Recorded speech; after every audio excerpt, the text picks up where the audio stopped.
Joining us now on the Megacast is one of over 300 charities and nonprofits supported on the Shared Detroit platform on this Giving Tuesday. Wendy Shepherd, the executive director of Mittens for Detroit, joins us now. Wendy, thanks for being with us today. Thank you so much for inviting us. Appreciate having you on. First off, if you could just give us a little bit of information about the history and, of course, the mission of Mittens for Detroit. Absolutely. Thanks for asking. We have been around since 2010. We started as a community initiative with volunteers. The founder decided that she wanted to start something that would, that's around, right during the recession, and to start a charity that would in fact help people help others without having to give cash, because cash was so hard. And the idea of having Detroiters help other Detroiters with new mittens and gloves to keep them warmer in the winter resonated. And in the first year, we did 4 months of a campaign, and that raised over 8,500 pairs of mittens and gloves. The next year it increased, and the third year it was obvious we needed to get a fiscal sponsor and work towards being a nonprofit. So all we do, and we became a nonprofit in 2016, all we do is we collect, purchase, and distribute brand new pairs of mittens and gloves to kids, teens, and adults in need in and around Detroit. The cities that we hit outside of Detroit are Highland Park, Hamtramck, where all the kids in the schools get gloves, Dearborn, same thing, all the kids in the schools get gloves, and then also Pontiac. And that is its own project that started last year with tremendous community support. And it even got its own logo this year. So it's called Mittens for Detroit in Pontiac. And this is really an important initiative in our local area and anywhere in the state of Michigan or in the places in the U.S. Or around the world where we're in colder seasons of the year, particularly in the late fall and into the winter, where some families, some individuals don't have the resources to have some of those warmer clothes, or at the very least have those warmer clothes and access to a warm environment to put a roof over their head. I mean, the Detroit News today, Sarah Rahal had a really great article on DetroitNews.com. Warming centers have been opened all across the city of Detroit as emergency shelter use has increased. Detroit actually opening 3 separate warming centers through the Detroit Health Department and the Housing and Revitalization Department as well. And that all connects into your initiative too, to provide some of those warmer clothing materials to these individuals. Just how much of an issue is this, particularly in Detroit and in the metropolitan area? It's huge. It's huge. People think of mittens and gloves. We all have them. If you have a job, you're going to use them when you go to work in the winter. You're going to scrape off your car, keep your hands nice and warm. You send your kids off to school wearing their new mittens, hopefully with some mitten clips, so you don't have to keep replacing the mittens. We send the kids out to play in the snow. And that's the way it is. And even people just think it's a small little thing. It's hard to get grants to pay for basic needs in terms of this kind of clothing. So what we look at is, by working with the distribution partners, we every year get requests for between 40 and 50,000 pairs of gloves. We only give out new and unused pairs. We're very into the dignity of the gift, because a lot of these people, when they're getting, if they're getting them from a shelter or whatever, they might be getting used gloves or getting somebody else's. Many children do not have adequate winter clothing, and going to school becomes a problem if you've got a lot of kids in the family, because you might not have gloves. I hear from teachers where they say they call the parents and say, Wendy wasn't in school this week. What's going on? And the parent says, it's rough times, and I had to make some decisions, and all the kids in the family don't have winter clothes, and it wasn't Wendy's turn. She went last week. And that's legit. And we see people out on the street with socks. They use socks or plastic bags, or combination of socks and plastic bags, to help try to keep their hands warm. So our goal is to help the organizations help these folks who really are in need. And when you look at how many are requested, we only get about maybe 30,000 in a year. And that sounds like a lot, but when your need is 40 to 50,000, you can see there's a gap. Of the pairs that we get, And like I said, 30,000 is a lot of pairs. About 1,500 to 2,000 of them are handmade. And they're not just handmade, knit, crocheted, or sewn. Just from the metro area, we have donors from all over the country, and it's fascinating to see how fabulous people are when they start realizing that such a little thing can make a huge difference. We're joined by Wendy Shepherd, Executive Director of Mittens for Detroit, on today's edition of the Megacast. You can find more information in a couple of different places. Of course, sharedetroit.org. You can find information about Mittens for Detroit, as well as 320 other charities and nonprofits at this time. And you can also go directly to Mittens for Detroit's website, mittensfordetroit.org. Mittensfordetroit.org for all that information. You have an initiative also going on called The Big Sort.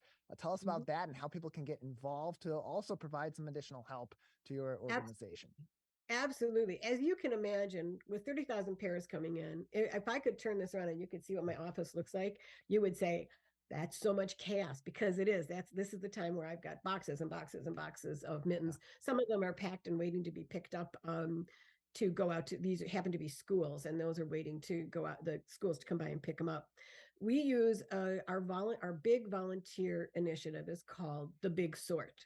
It runs from October through March, was when we're done giving out gloves, because that's about the time it gets warmer.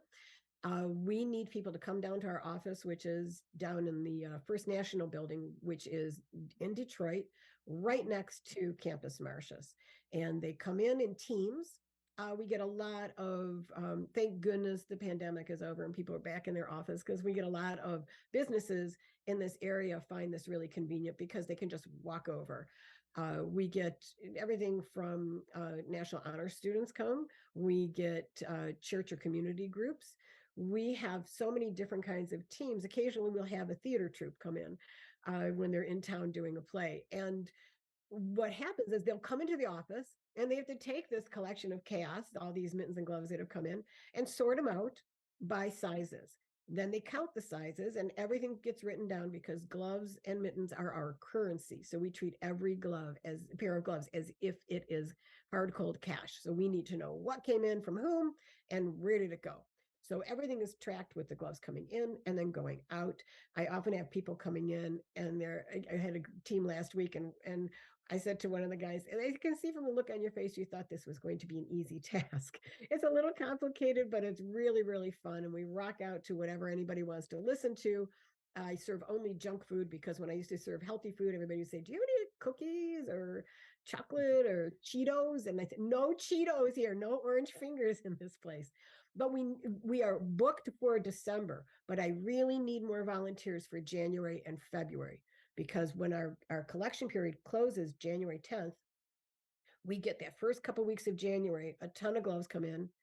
And then the people who end on the 10th, more come in. And the more people we have coming in to sort, the faster we can get hands warm.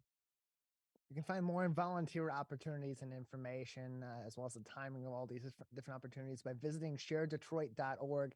Click on their Find a Nonprofit section and search for Mittens for Detroit. You'll find more info on these volunteer needs now and into the future as well. You can also do that on their website at mittensfordetroit.org. And you mentioned that you bring in, Wendy, tens of thousands of pairs of gloves and hats and gloves and mittens and other materials throughout the year. And I would assume that many of those are handmade, but some of them, maybe even the bulk of them, are people buying these materials and directly donating them to your organization. So I want to ask you, what specifically are you looking for? Is your organization looking for in each one of these pairs?